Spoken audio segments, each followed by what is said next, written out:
This is the project called with the title Remember Holocaust, Building Bridges for a Common Future. It's a European project. It's funded by the Europe for Citizens program. And it has to do with the Holocaust as a memory and as a compass for the future. The Holocaust was a period in history at the time of the Second World War during 1939 to 1945, when millions of Jews were murdered because of who they were. The killings were organized by Germany's Nazi Party and led by Adolf Hitler. Nearly 7 out of 10 European Jews were murdered. 6 million Jews were killed in total. The Nazis also killed other groups of people, including Roma and disabled people. They also arrested and took away the rights of other groups, like gay people and political opponents. Many of them died as a result of their treatment. The Holocaust was an example of a genocide. The Holocaust is defining legacy of European history. Remembrance, education, and research of Holocaust is an essential instrument to prevent racism today. The most important organization is European Union, who breed different events about Holocaust. First, on 27 January every year, the European Commission commemorates International Holocaust Remembrance Day with training for European Union staff exhibition and dedicates events to raise awareness. So what about modern-day discrimination? I'm sure we all have met with discrimination in our lifetime, and one would think that after seeing the devastation of Holocaust, people decided to change, but unfortunately, it is not always the case, not even in Europe as we think. Yes, there were things put in place to never repeat Holocaust again, and there is nothing similar to the scale of Holocaust in Europe, but that doesn't mean discrimination and xenophobia is completely gone. It just changed its shape and size, became way more subtle.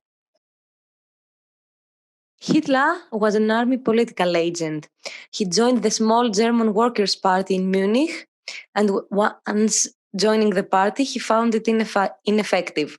His propaganda and his personal ambition caused friction with the other leaders of the party, and in July 1921, he became their leader with almost unlimited powers. Once in power, Hitler established an absolute dictatorship. In his book, titled as Mein Kampf, he described the Jews as the destroyer of the culture, a parasite within the nation. So now we're going to talk about people that helped Jews from their horrible fate. Oskar Schindler was born in 1908 in modern-day Czech Republic. He was an opportunist seeking wealth from a young age, and after helping his family's business into bankruptcy, he started searching elsewhere, namely Germany. After being accused of espionage in Czechoslovakia in Germany, he became a member of the Nazi Party and moved to Krakow, where he established the Emalia factory that produced enamel goods and munition for the German army. Winton was a British banker and humanitarian. In December 1938, Martin Blake, a friend and an instructional master at the Westminster School in London, asked Winton to postpone his planned ski vacation and visit him in Czechoslovakia, where he had traveled in his capacity as an associate of the British Committee for Refugees from Czechoslovakia. Please tell me, what was the biggest challenge for you during the project? Actually, I feel like it was to collaborate with people that were total strangers, but not only strangers, but they were also people from different countries around Europe, and that made it even more difficult. However, I think everything worked really well at the end. What did you learn from the project? I did learn also some soft skills and some communication and presentation skills, and yes, how to contribute something meaningful, and also to learn something new about history I didn't know. Why is it important to take part in such projects? Yeah, it's very important to make people, especially young people, aware of the past and to make them to not make the same mistake in the future. What did you like the most about this project? I think it was like all the information and people I've met, because while doing the presentations, I think everyone learned a lot about Holocaust and how it affects the present and the future. You also want to mention in your presentation, but just didn't have time to do this. Yeah, I wanted to, for example, I had the people who helped the Jews. I would have, I don't know, put an introduction and put in other organizations and lives of people and their work that has been done.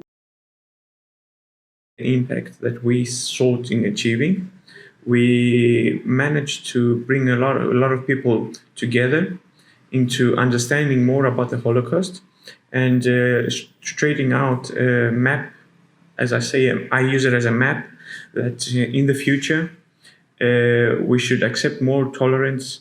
We should be more tolerant. We must accept diversity, and we must protect the fundamental human rights. So we cannot encounter such new things as the Holocaust, as a repeatedness of the Holocaust. I was happily, pleasantly surprised to see how many young people, even under 18, that have an interest on the Holocaust and have an interest on this period and what happened in order to avoid repeating similar events in the future.